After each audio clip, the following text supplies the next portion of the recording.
Hello, Radhe Radhe दोस्तों। मेरी video में आपका स्वागत है। आशा करती हूँ आप बहुत अच्छे होंगे। तो आज मैं बनाने जा रही हूँ लड्डू। और ये बेसन के लड्डू हैं। और बेसन के लड्डू किस लिए बनना है? मेरे विघ्नहर्ता के लिए। और हमारे घर में विघ्नहर्ता आने वाले हैं, तो उनकी कुछ तो सेवा पूजन होना चाहिए। तो अब मैं अपने घर की स्थिति के अनुसार मैं उनकी सेवा पूजन करूँगी। तो देखो, मेरे घर पे था बेसन और सारी सुविधाएं, तो मैं अपने घर पे लड्डू बना रही हूँ उनके लिए। बाहर से नहीं लाती। तो मैं कभी कभी मैं अपने ठाकुर जी के लिए भी लड्डू बनाती हूँ घर में, उनको भोग लगाने के लिए। तो मैं घर पे ही बनाने जा रही हूँ लड्डू। और उनको लड्डू और मोदक बहुत प्रिय हैं, तो मैं उनके लिए लड्डू बनाने जा रही हूँ। तो मैंने देखो बेसन को भूज रही हूँ। भूज के ना मैंने थोड़ा सा उसमें घी डाल दिया है। और फिर मैं इसमें बाद में भी डाल दूँगी। पहले मैं इसे अच्छे से भूज लूँ। भून के दानेदार हो जाएगा ना, तो बहुत अच्छे बनेंगे। तो मैं इसमें खूब अच्छे से उसको भूज लूँगी, जिससे कच्चा ना रहे। तो मैंने इसको हल्की सी गैस पे मैं इसको भूज लिया है। मैं भूजने के बाद में फिर मैं इसमें डालूँगी बूरा। तो मैं बूरा उतार के मैंने हल्का ठंडा करके और मैं इसमें बूरा डाल दूँगी। और बूरा हो गया ना, देखो इसमें ना रखे रखे ना थोड़े से टाइट सा जैसे डिल्ले डिल्ले से हो गए हैं। तो मैं इसमें उसी में फोड़ दूँगी तो फूट जाएगा। देखो इसमें मिक्स कर रही हूँ ना, तो मिक्स करके इसी में फोड़ दूँगी। मैं फोड़ने के बाद में सारा सूखा सूखा है, फिर मैं इसमें और घी डाल दूँगी। और घी डालने के बाद में फिर मैं इसको खूब अच्छे से तार दूँगी, जिससे कि इसको मिक्स कर लूँगी। और जो डिल्ले डिल्ले से हैं पूरे से, वो भी फोड़ दूँगी। और हमें पहले इसमें जब भूजते हैं ना, तो भूजने में ही इसमें थोड़ा सा कच्चा दूध इसमें डाल देते हैं, तो दाने दाने से इसे हो जाते हैं। तो मैंने घी डाल दिया इसमें खूब सारा, जिससे कि बन जाए अच्छी तरीक़ा से। तो बहुत अच्छी तरीके से मैं बन पा रहे हैं। और मैंने बनाना शुरू कर दिया। अभी बहुत गर्म है, हाथ मेरे जल जा रहे हैं। तो मैं ठंडे ठंडे करके इसे बना रही हूँ। तो लड्डू कितने अच्छे बन रहे हैं, गोल गोल प्यारे प्यारे से। और देखिए ऐसे हम घुमा देते हैं हाथों से तो चिकने हो जाते हैं। तो देखो कितने अच्छे बन गए हैं। और मैं ऐसी बना बना के रख लूँगी। कभी कभी मैं अपने ठाकुर जी के लिए बनाती हूँ, तो इसी तरीके से बनाती हूँ। देखो कभी बाहर का तो मैं ला नहीं सकती, रोज़ तो मेरे घर पे पैसे नहीं रहते हैं। तो मैं घर में ही बना लेती हूँ। और ये मैंने अपने गणपति के लिए बना के रख लिए हैं, उनके लिए बना के रख लूँगी। और ज़्यादातर देखो हम अपने कैसे भी हम अपने हाथों से प्यार से भी बनाते हैं ना, तो वो और प्रिय हो जाते हैं भगवान को। तो हमें हाथों से ही सारी चीज़ें बना के खिलाते हैं। तो मेरा भाव तो यही है, मैं अपने हाथों से ही खिलाती हूँ। तो भगवान के लिए और प्रेम बढ़ जाता है। तो देखिए मैंने बना के रख लिए सारे, और ये मैं रख दूँगी फ्रीज में, जिससे ये अच्छे रहें।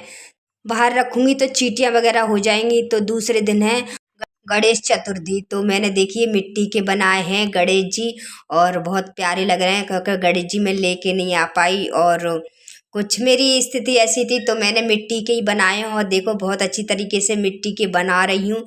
और इसको थाली में बना के मैंने रख लिए हैं गणेश जी को अकउए के पत्ते पे। और फिर मैं लगाने जा रही हूँ उनके लिए चौकी। तो मैंने जहाँ पर मैंने झूला लगाया था मंदिर के पास में, मैं वहीं पर गणेश जी की चौकी लगा लूँगी और यहीं पर उनका पूजन करूँगी।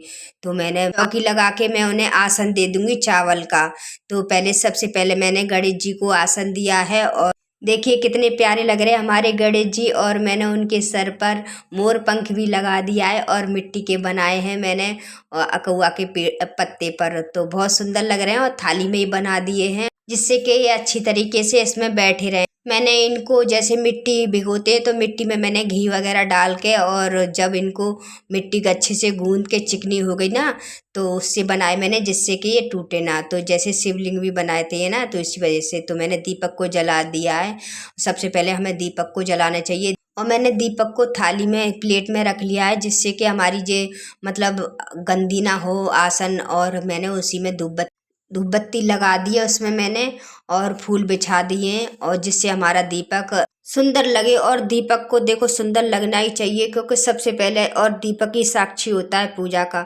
तो इसलिए दीपक को हर सजा के रखना चाहिए। तो मैंने थाली दीपक की सजा ली है, और कलश के लिए स्थान दे दिया है, और कलश रख लिया है। कलश रखने के बाद में मैं उसमें पहले थोड़ा सा गंगा जल डालूंगी।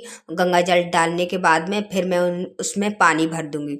पानी भरने के हमें कंठ तक पानी भरना चाहिए। और उसमें कलावा बांध देने चाहिए। तो मैंने कलावा मेरे कलश में बना हुआ था, तो इस वजह से मैंने कलावा नहीं बांधा है पहले से ही मैं, क्योंकि इसी से मैं कलश बनाती हूँ। ये पीतल का लोटा है मेरा, इसी से कलश बनाती हूँ। और एक सिक्का डाल दिया है मैंने। सिक्का डालने के एक फूल डाल दूँगी, फूल डाल चावल डाल दूँगी और हल्दी, रोली, जो भी ये सामग्री हैं सारी डाल दूँगी। इसमें दूआ डाल दूँगी, एक सुपारी डाल दूँगी। तो ये चीज़ें सारी कलश में हम डाल देंगे, क्योंकि कलश में हमारे सारे देवी देवताओं का वास होता है, इसलिए हमें कलश को जरूर स्थापना करनी चाहिए। फिर अपनी देखो समय उस हिसाब से करना चाहिए। हमें बस भगवान को अपने प्रेम से और भाव से ही पूजन करना चाहिए। देखो देवी देवता तो अगर हम में प्रेम है तो हमारे साथ ही रहेंगे। तो देखो आपकी जैसी श्रद्धा है और वैसी तरीके से पूजन करना चाहिए। और जो बैठे हैं जो हमारे विघ्नहर्ता, वो ही सब विघ्न हर लेंगे।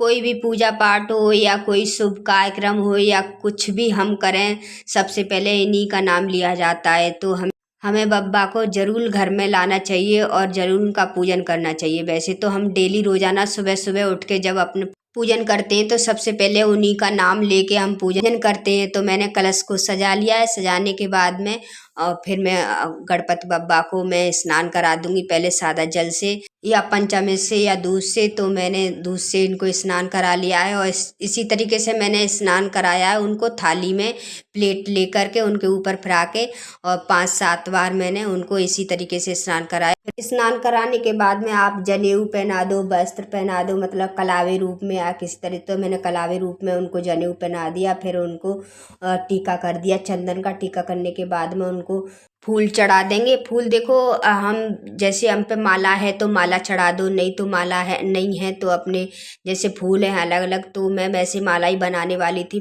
तो मैं माला तो नहीं बना पाई, तो मैंने उनके और पास ऐसे ही फूल लगा दिए जिससे वो सुंदर लगे और माला के तरीके से। तो बहुत सारे फूल रखे हुए थे, क्योंकि माला तो नहीं बना पाई तो मैंने चारों तरफ उन फूल ही चढ़ा दिए। और हमारे गणपति बाबा बहुत सुंदर लग रहे हैं। देखो मिट्टी के हम अपने हाथों से कोई चीज़ बनाते हैं तो बहुत प्रिय लगती है। तो बहुत सुंदर लग रहे हैं। और पता है जब कोई चीज़ अपनी हाथों से बनाते हैं, अपने मेहनत करते हैं ना, तो वो बहुत अच्छी लगती है। तो मैंने चढ़ा दिए फूल कलश पे भी और भगवान के चारों ओर पास। तो और कुछ गुलाब की पंखड़ी थी तो वो भी मैंने चढ़ा दिए। और फिर मैं चढ़ाने जा रही थी दुर्वा। तो देखो दुर्वा चढ़ाते चढ़ाते मैंने बाहर से अपने घर के बाहर से बहुत अच्छी तरीके से मैं दुर्वा तोड़ के लाई थी। तो मैं दुर्वा चढ़ाने जा रही थी उनको, तो इसी समय गाय आ गई। और पूजा के बीच में गाय आई तो क्या कहते वो ऊपर तक देखो घुसी चली आई है अंदर तक। मैं एकदम से डर गई, मैंने कि कौन आया। तो देखो खड़ी हो गई। और तो फिर मैंने क्या किया कि जो भी मैंने अपने भगवान जी को भोग लगाने जा रही तो मैंने फिर उसे दे दिया खाने के लिए, क्योंकि वो बिगैर खाए जाती नहीं और खाना हमारे घर पे बना नहीं था। तो मैंने चढ़ाए थे भगवान जी को लड्डू और केले। तो मैंने उसमें से एक केला और लड्डू दे दिया तो खा के चली गई। क्योंकि हमारा घर बहुत ऊंचा है तो इस वजह से कोई भी जानवर चढ़ नहीं पाता है, और वो एकदम घुसी चली आई अंदर तक। तो मैंने उसके टीका किया और खाने को दिया तो खा के चली गई। चले जाने के बाद में फिर मैंने भगवान जी को भोग लगाया। भोग लगाने के बाद में मैंने कुछ दक्षिणा चढ़ा दी भगवान। और दुआ भी मैंने 21 दुआ चढ़ाई थी, लेके आई थी। तो उसके दुआ चढ़ाने के बाद में फिर मैंने आरती की भगवान जी की। जो भी हमसे आरती है वो अपनी आरती कर लो। आरती करने के बाद में प्रार्थना करो, जो भी हमसे आपकी सेवा पूजन में भूल चूक हुए, हे विघ्नहर्ता सारे हमारे विघ्न हर लेना और हमारे घर में ऐसे ही हर साल आना। तो मेरी वीडियो अच्छी लगी हो तो लाइक करना, सब्सक्राइब करना। राधे राधे, जय श्री कृष्णा। आज के लिए इतना ही।